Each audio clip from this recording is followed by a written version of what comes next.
Welcome to the final issue of The Three Jokers, right here at Comicstorian, where we take all your favorite comic books, video games, and movies and break them down into a synopsis, letting you know what happened within them so that you can pick up the sequels or chat with your friends about them. Today is the conclusion to the Three Jokers storyline, a storyline that has been hyped up for 4 years and finally come out. And I'll give you my opinions on it at the end of this video, but there is a whole video on my opinions. I'll also link that down below. Anyway, when we last left off, Red Hood had killed one of the Jokers, leaving the criminal and the comedian left. And they have just kidnapped Joe Chill to potentially make him the new 4th Joker. So is it gonna happen? Well, stick around and watch our video. Batman, Batgirl, and Red Hood look down at a pile of pictures that are scattered across the table. The photos show the 3 Jokers and their hundreds of victims, and Batman nods, reminding them that the Jokers have been abducting people in order to make a better Joker. A better Joker? What does that even mean? Batgirl asks. Batman looks at her, repeating what Jason was told about a Joker with an identity behind the smile. The Jokers wanted me to uncover all of this. I just don't know why. He tells her, and Jason looks down at one of the photos. There are 2 Jokers left, Bruce, not 3. And when I get my sights on them, there will be none, since you're too weak to do it, he tells his former mentor. Bruce's reaction is instantaneous as he slams Jason against the Bat computer. You think that I haven't wanted to put a bullet in his brain too? After what he did to Barbara? To you? Bruce yells, anger echoing throughout the Batcave. But Jason reminds him that he didn't. Jason knows that Bruce won't arrest him because they would all have to unmask. Batgirl steps in to calm them both down, and finally Bruce releases Jason. You don't understand. You never did. We agreed to work on this together. Now let's start over and do that, Bruce tells him before turning back to the photos. The Joker has exposed dozens to the chemicals that created him, and they were all failures except for 3. The criminal, more focused on a goal and less interested in the theatrics.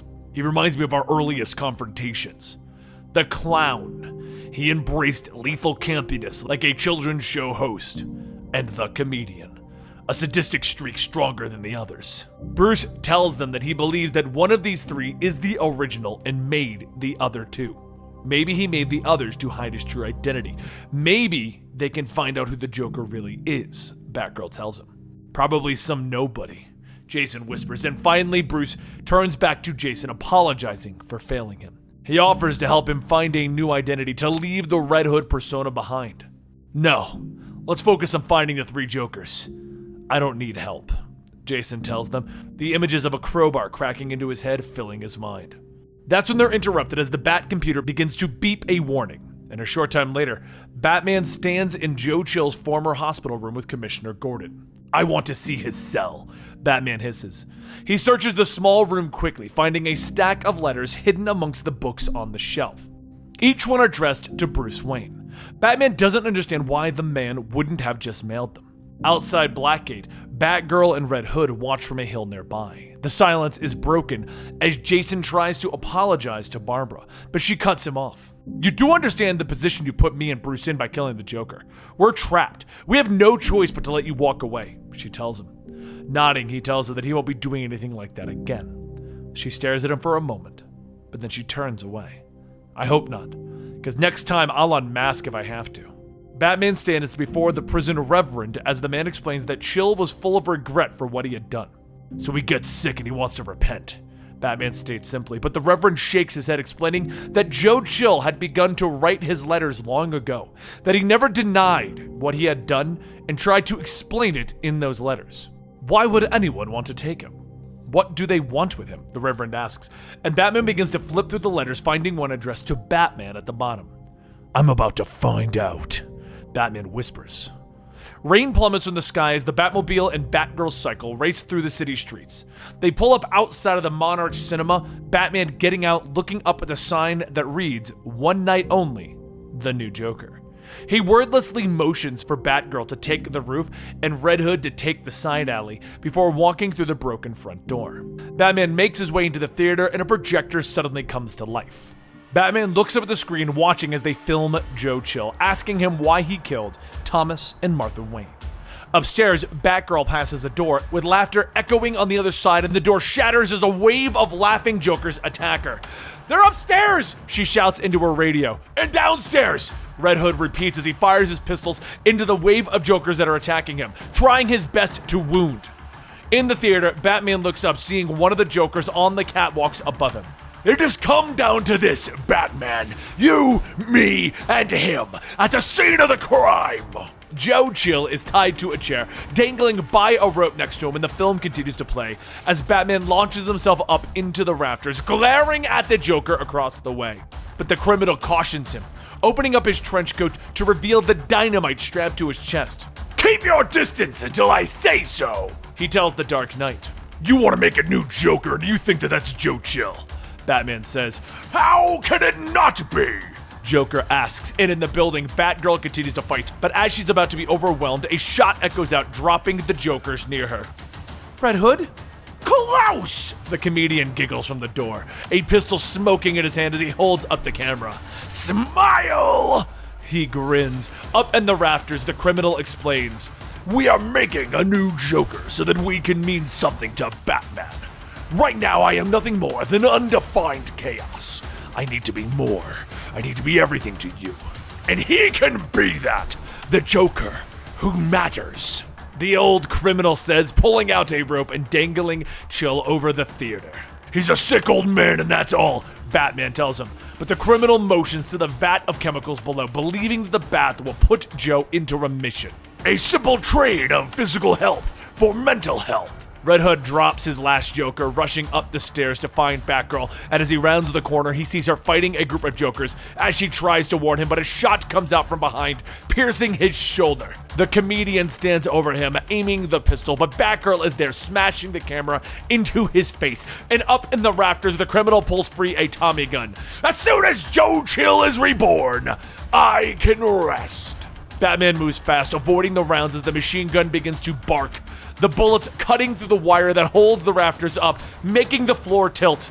The criminal falls, dropping the lighter that he holds, and Batman leaps through the air, kicking the man down, but the Zippo continues to tumble, landing into the vat of chemicals below. The explosion rips through the theater, filling the air with smoke and fire.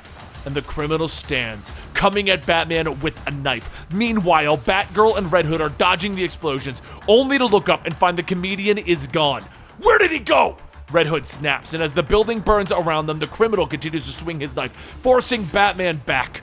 "No! This is still happening! Another criminal falls into the burning bath! Another Joker is born!" He snarls, reaching for the rope that holds Joe Chill, laughing as he cuts into it and lets the man plummet. Batman leaps, firing his grappling gun as he swings, pulling Joe Chill to safety. The criminal stops, his escape blocked by a wall, and he turns as Batman swoops towards him, his kick catching him in the chest, throwing him through the brick wall. Out in the alleyway, Joe stumbles to his feet, looking up terrified as Batman stands over him. "I know who you are! You know what I did! Are you going to kill me?"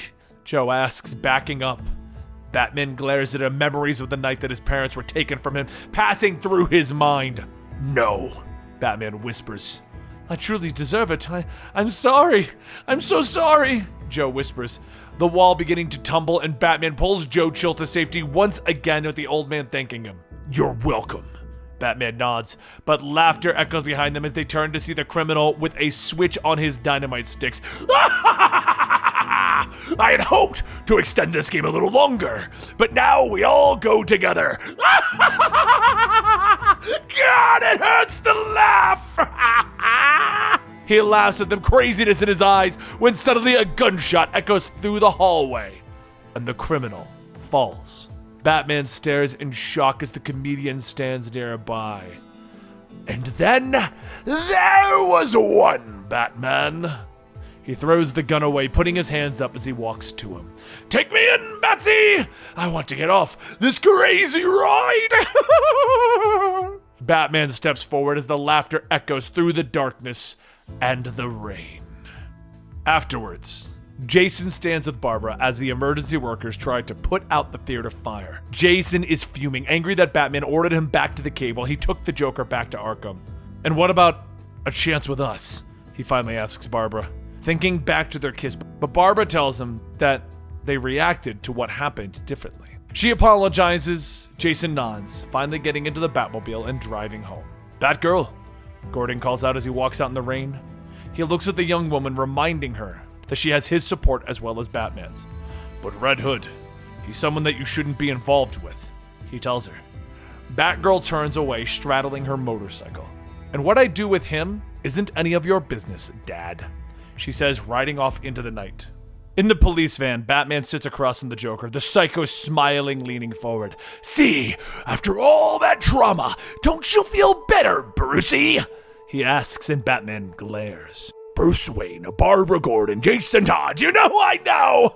But I don't care. I won't tell. The world will never know your true name. You might stop doing this if I do." "What do you want?" Batman finally asks, and the Joker laughs. "I don't want what the other ones want. The clown just wanted to laugh at people's suffering. The criminal wanted to create a Joker with identity. Why? That ruins the very definition of me. That's why I regret making him." Or does he regret making me? There is no final punchline. The Joker is chaos. I am the devil. There is nothing wrong with me, but there is something wrong with Batman. And I figured out how to fix Batman. I made Batman save the man who took his parents. You saw the old man's pain, and it gave relief to yours. I healed your greatest wound. So now, I can be your greatest pain!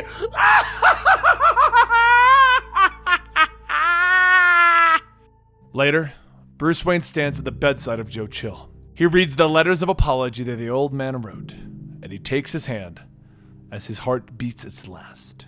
Later, standing in the Batcave with Alfred, he knows that even if Jason had killed the three Jokers, it never would have truly been over for him and Barbara.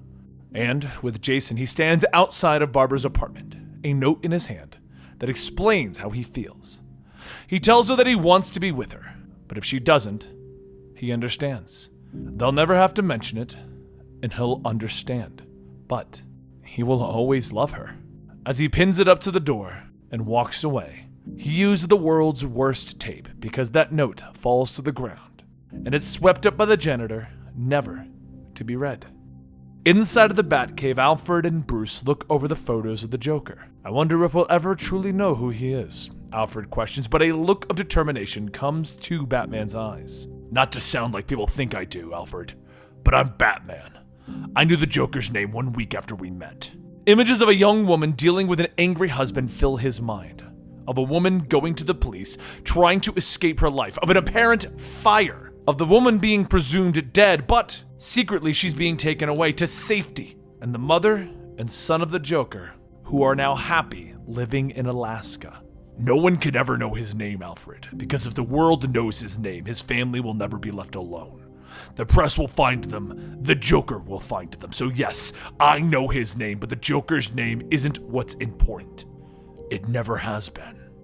And that concludes the 3 issues of the 3 Joker storyline. Now, I hope you guys enjoyed that. I had a lot of fun trying to differentiate the 2 different Jokers at the ending through little mannerisms, such as the laughter and things like that.